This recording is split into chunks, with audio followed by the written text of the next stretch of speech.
Baik. Nah itu ya.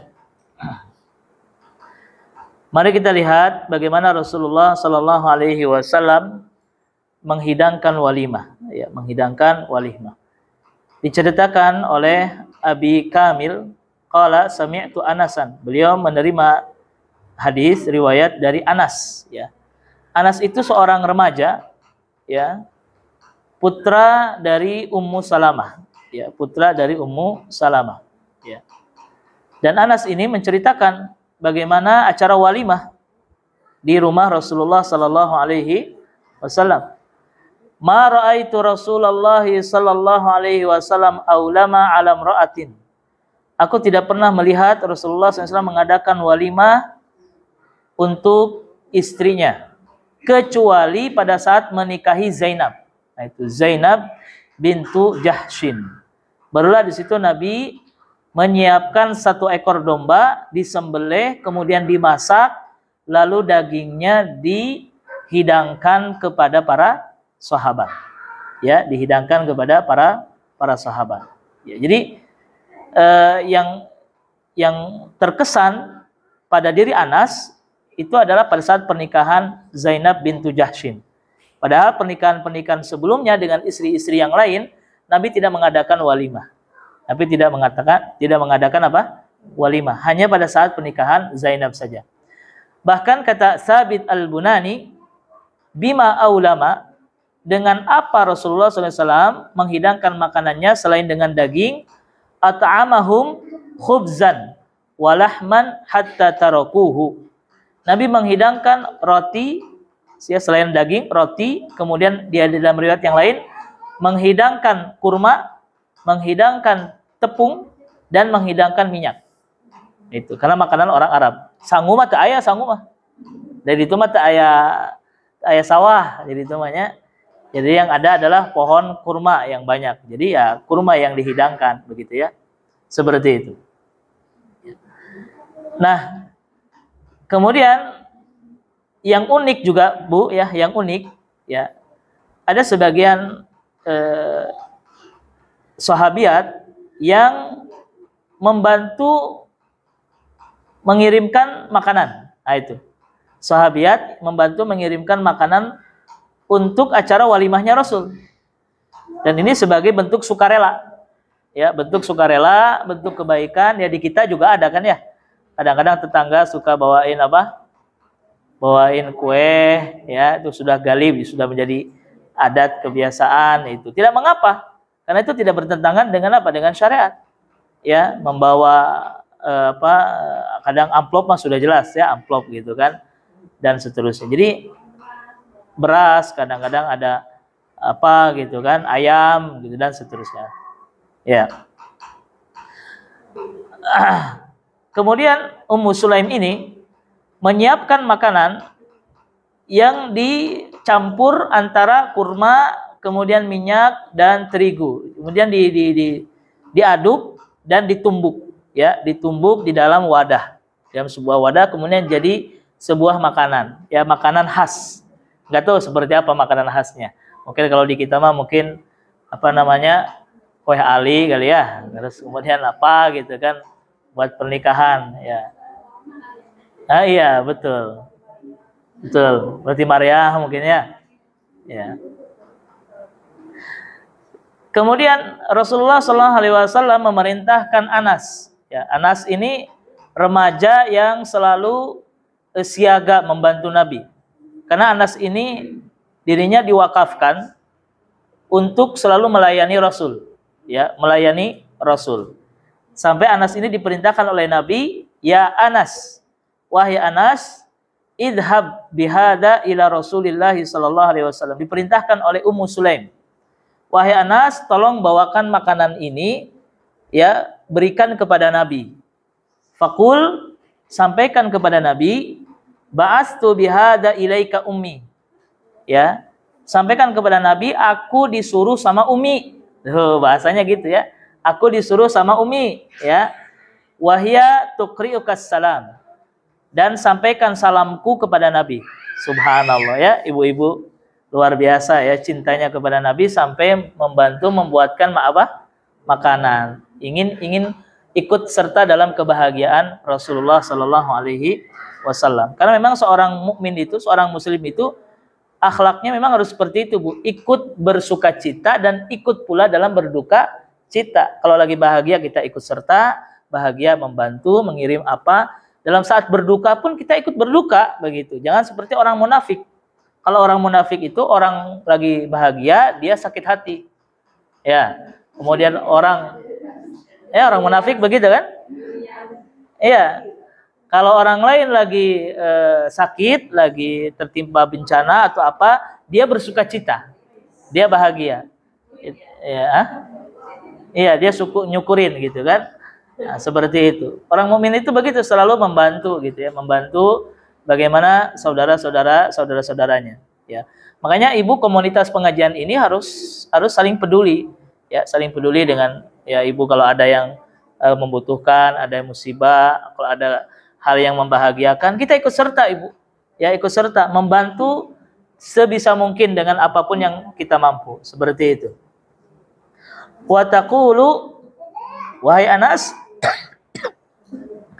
sampaikan kepada Rasul Shallallahu Alaihi Wasallam, inna hadza laka minna qalil. Ya Rasulullah, ini ada makanan sedikit buat engkau. Tuh. Bahasanya seperti itu. Ini ada makanan sedikit buat engkau ya Rasulullah. Qala, kemudian Anas pun mendengarkan atau menghafal ya pesan dari ibunya dan pergi kepada Rasul Shallallahu Alaihi Wasallam dan menyampaikan salamnya, kemudian memberikan makanan itu kepada Rasul. Kemudian Rasulullah pun menerima makanan itu dan memerintahkan kepada Anas, da'hu, letakkan makanan itu di meja. Ya, da'hu, letakkan makanan itu di meja. Idhab, wahai Anas, kata Rasul, pergilah kamu, fad'uli, undang ya fulan wa fulan wa fulan. Tolong diundang si fulan, si fulan, si fulan.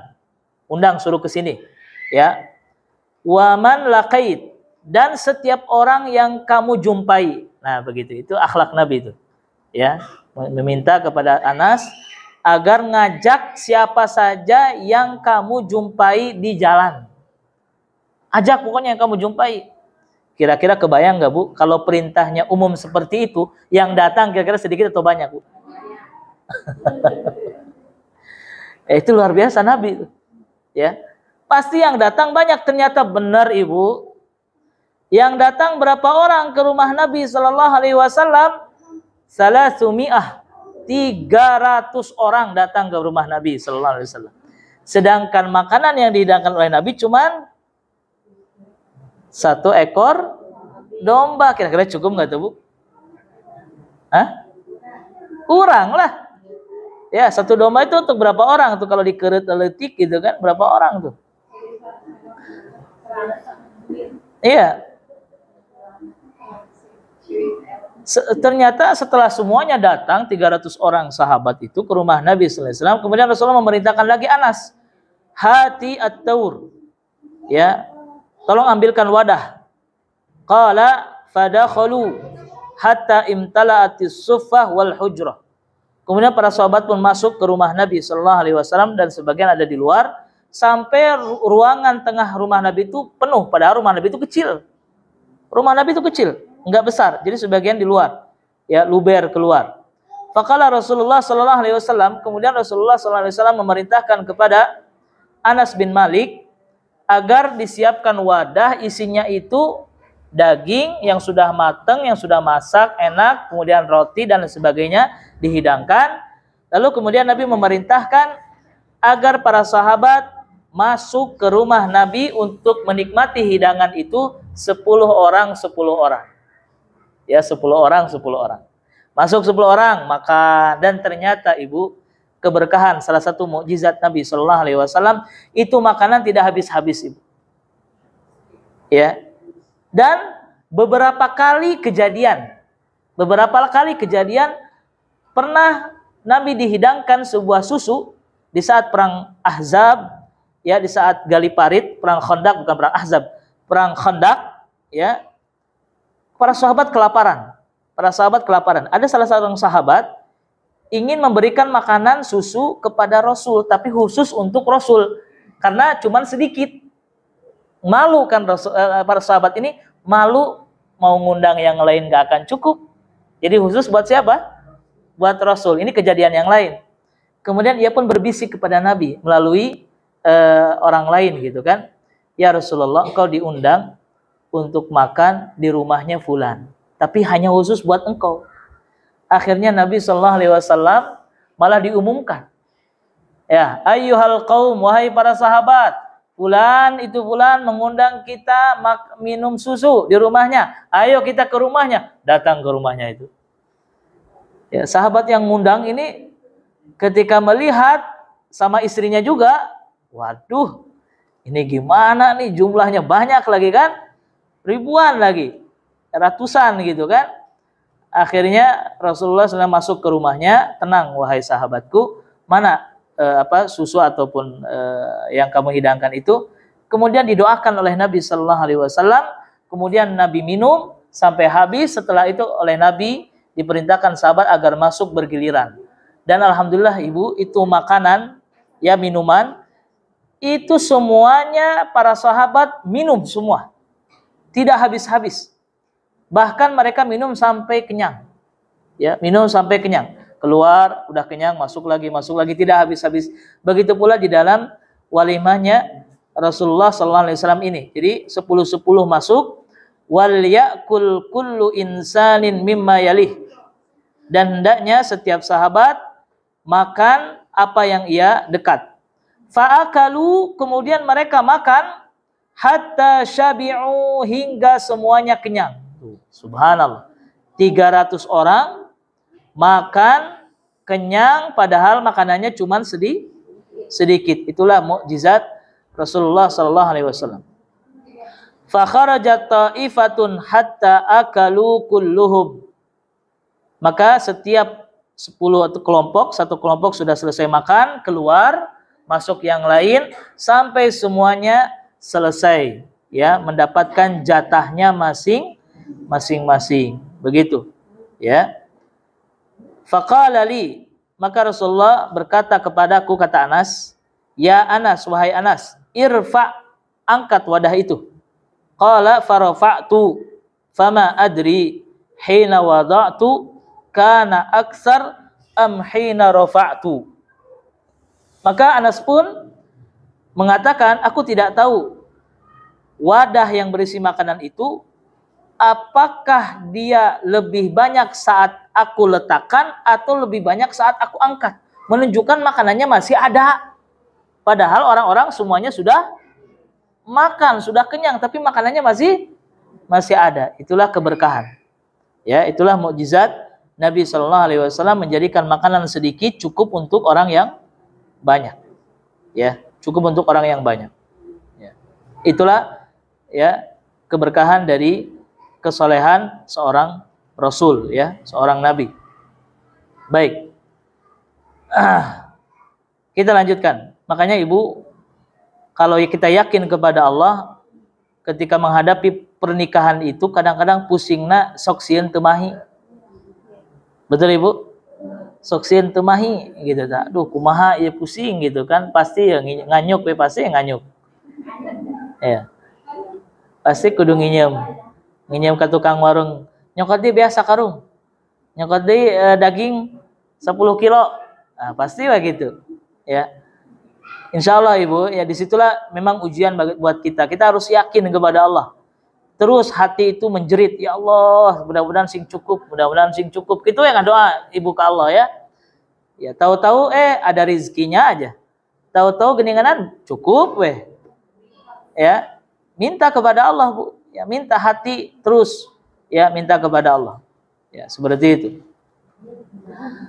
Qala wa jalasa ta'ifu minhum. Setelah makan, sahabat-sahabat yang hadir itu mereka pun berngobrol-ngobrol. Ya, kadang kan 300 orang ya masing-masing ngobrol gitu kan, dan seterusnya. Fi baiti Rasulillah. Mereka ngobrol, saling bertanya, bersapa di rumah Rasulullah sallallahu alaihi wasallam. Jalisun, dan Rasulullah duduk. Ya, wa Rasulullah jalis, dan Rasulullah duduk. Wa zaujatuhu muliyatu wajhiha ilal haid. Ya, fasaqalu ala Rasulillah sallallahu alaihi wasallam fa kharaja Rasulullah linsai tsumma raja. Falamma ra'au Rasulullah sallallahu alaihi wasallam qad raja'a dhannu annahum qad thuqilu alaihi. Ya. Maka istri Nabi ketika melihat suasana seperti itu ada perasaan yang tidak enak.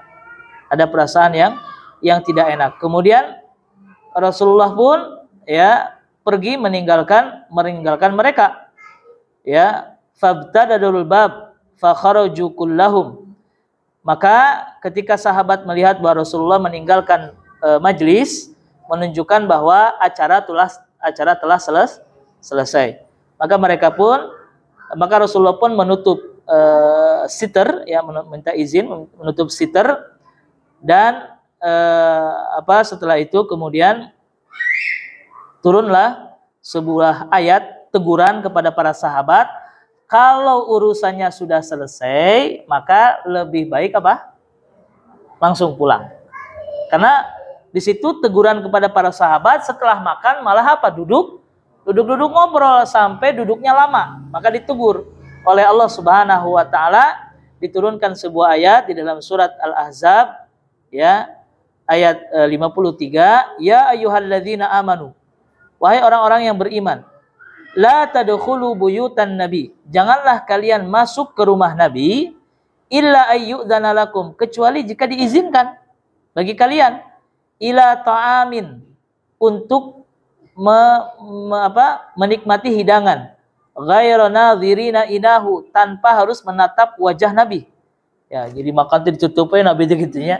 Nah, itu tidak enak kepada tuan rumah gitu kan. Walakin idza du'itum fadkhulu, akan tetapi jika kalian diundang atau disuruh masuk maka silakan masuk. Fa idza ta'imtum, jika kalian telah makan, fantashiru, maka silahkan kalian kembali pulang kalau sudah selesai. Wala musta'nisina li hadis, dan jangan jangan berlanjut ngobrol panjang.